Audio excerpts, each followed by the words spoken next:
everyone, welcome back once again to my channel. आज ना कुछ अलग बनाते हैं, मतलब अलग वैसा कुछ अलग नहीं।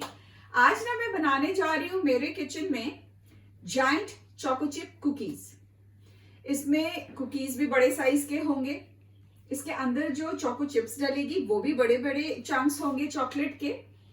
बहुत अमेजिंग होती है। पर इससे पहले कि वो बनाना शुरू करें, आप लोग मेरे चैनल को लाइक शेयर और सब्सक्राइब जरूर से कर लीजिए।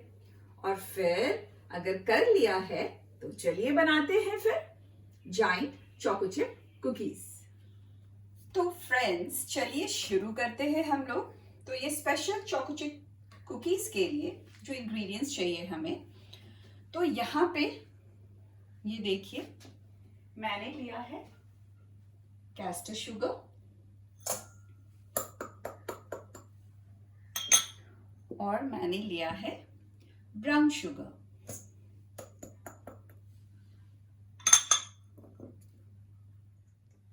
तो ब्राउन शुगर जो है वो मैंने लिया है 270 ग्राम्स, और जो कैस्टर शुगर है वो लिया है 140 ग्राम्स।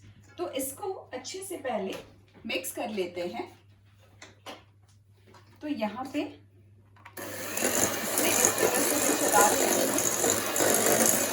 अगर आपके पास ये इलेक्ट्रिक बीटर नहीं है तो आप हैंड बीटर से भी कर सकते हैं। तो ये देखिए ये अच्छे से मिक्स हो गए। अब यहाँ पर मैं इसमें डालूंगी, ये देखिए ये है 300 ग्राम्स बटर जिसको मैंने पिघला लिया है। तो ये बटर मैं इसके अंदर डाल रही हूँ और इसको इस तरह से अच्छे से, यहाँ पे मैंने सॉल्टेड बटर लिया है तो मैं इसमें सॉल्ट ऐड नहीं करूंगी। अगर आप अनसॉल्टेड बटर ले रहे हैं तो आप इसमें सॉल्ट ऐड कर सकते हैं। तो इसको फिर अच्छे से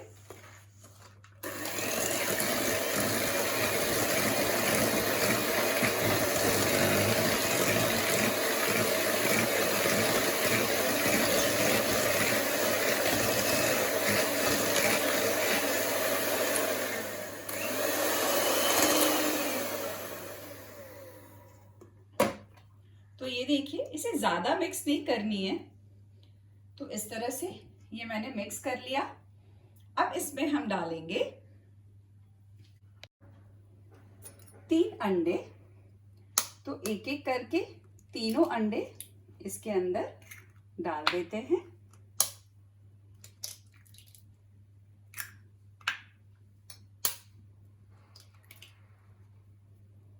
और फिर से इसे अच्छे से बीट कर लेते हैं।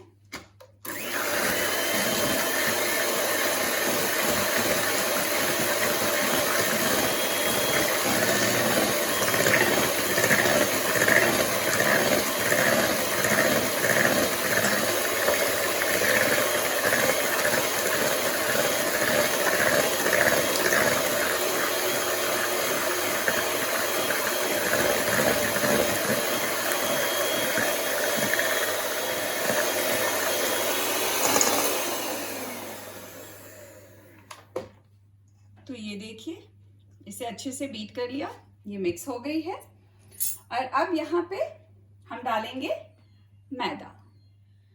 तो एक काम करते हैं, यहाँ पर ये सीव लेते हैं हम लोग इससे, क्योंकि मैदे जो है इसमें जो इस तरह की गुठली रहती है ना, तो हमेशा जब भी आप कोई भी चीज बेक करो तो इट्स ऑलवेज बेटर कि आप मैदे को छान लो, एक बार सीव कर लो। तो ये जो केक फ्लावर है ये मैंने यहाँ पे डाला। केक फ्लावर जो है वो मैंने लिया है 230 ग्राम्स, और यहाँ पर ये है ऑल पर्पस फ्लावर, ये मैंने लिया है 290 ग्राम्स। इसमें डालेंगे half tea spoon of baking powder. लेकिन अगर आप पूरा मैदा ले रहे हो, केक फ्लावर नहीं ले रहे हो, तो आप इसमें डालेंगे 1 टीस्पून बेकिंग पाउडर। तो ये जरूर याद रखिएगा। और यहाँ पर 2 टीस्पून कॉर्नफ्लावर। कॉर्नफ्लावर इसलिए डालते हैं ताकि थोड़ा सा चोको चिप कुकीज जो होता है ना, उसमें क्या होता है कि आपको थोड़ा सा वो च्यूई होना चाहिए। तो ये कॉर्नफ्लावर जो है वो उसको च्यूई बनाता है।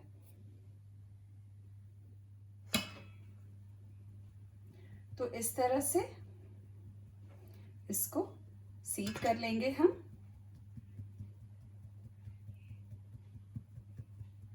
इससे क्या होगा कि ये जो दोनों फ्लावर है, बेकिंग पाउडर है, कॉर्नफ्लावर है, ये सब अच्छे से एक दूसरे से मिल जाएंगे और दूसरे ये हल्के अलग अलग हो जाएंगे। जो सारी गुठलियां हैं इसके अंदर, जो कि बाद में अगर आप बनाओगे और ये बीच में आएंगे तो इसका फ्लेवर जो है वो बहुत ही खराब हो जाएगा। अब ये डालने के बाद चोको चिप कुकीज है, तो इसको रखिए यहाँ पे साइड में। और यहाँ पे मैंने 450 ग्राम्स डार्क चॉकलेट लिया है, ठीक है। तो ये डार्क चॉकलेट को हम लोग रफली चॉप कर लेंगे। तो इसे रफली आप इस तरह से, बहुत छोटे भी नहीं और बहुत बड़े भी नहीं, इस तरह से कुछ छोटे कुछ बड़े, इस तरह से करके हम इसे पूरा चॉप कर लेते हैं। तो मैं इसे चॉप करती हूँ। तो ये देखिए सारे चॉकलेट्स चॉप हो चुके हैं। Lot of chocolates. I just love choco chip cookies, you know, क्योंकि इसके अंदर जो चॉकलेट होती है ना, उसका जो फ्लेवर आता है, दैट्स जस्ट अमेजिंग।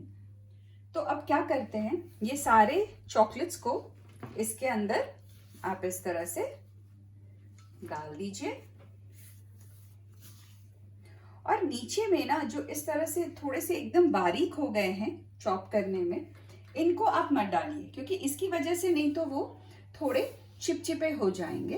तो ये वाले आप छोड़ दीजिए इसी तरह से। और अब इसको इस तरह से मिक्स करते हैं।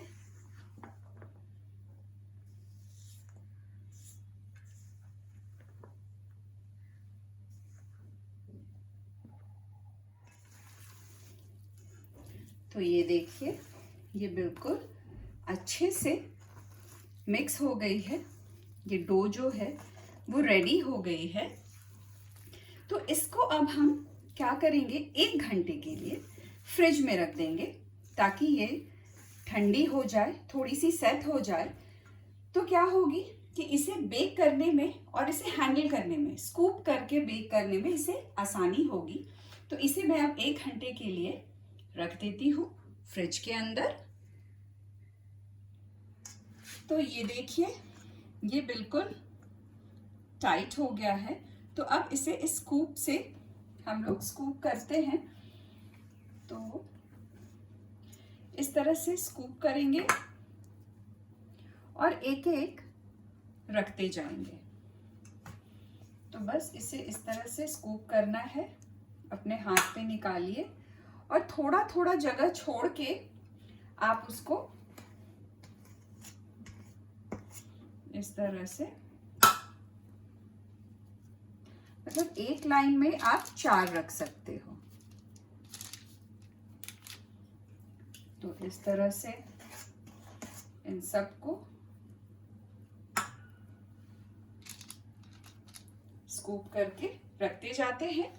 और उसके बाद फिर बेक करने के लिए मैं बताती हूँ आपको। तो ये देखिए यहाँ पे मैंने ये स्कूप कर लिया। आप चाहो तो आप छोटे छोटे साइज के भी बना सकते हो, पर ये वाली कुकीज ना जितनी बड़ी साइज में होती है ना, तो उसमें चॉकलेट के चंक्स उतने ज्यादा होते हैं, तो वो और मजा आता है खाने में। तो यहाँ पे 12 पीसेस मैंने अभी डाले हैं। बाकी जो डो बचा हुआ था उसको मैंने फ्रिज में रख दिया है वापस।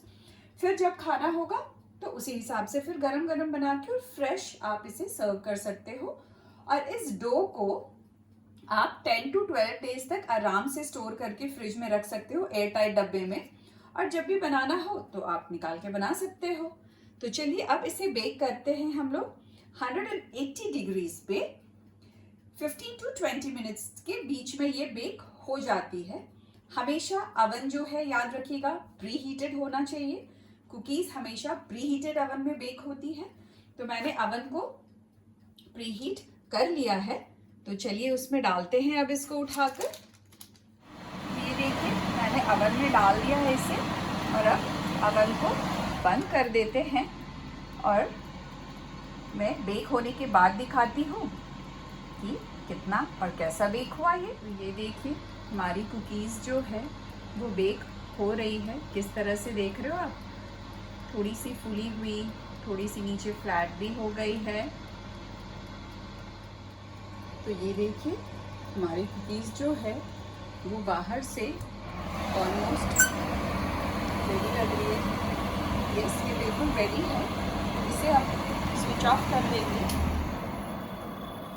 ये मुझे 20 मिनट्स लगे इस तरह से कुक होने में। आप इसका कलर देख रहे हो।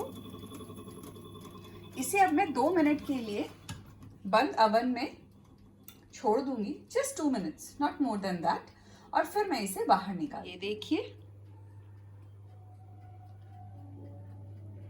ये बिल्कुल रेडी हो गए हैं। तो जब इस तरह से आपकी कुकीज के कलर आ जाए तो आप इसे बाहर निकाल के, और अब आप तुरंत इसे नहीं टच करेंगे। इसको आप एटलीस्ट 10 to 15 मिनट्स ऐसे ही इसी ट्रे में बाहर छोड़ देंगे, और उसके बाद जब ये थोड़ा रूम टेम्परेचर पे आ जाए फिर आप इसे उठाकर कूलिंग रैक पे या कहीं भी रख के इसे आप ठंडा कर दीजिए, या आप इसके ऊपर भी ठंडा कर सकते हैं, कोई प्रॉब्लम नहीं है। ठंडा करने के बाद उसके बाद आप इसे सर्व कर सकते हैं।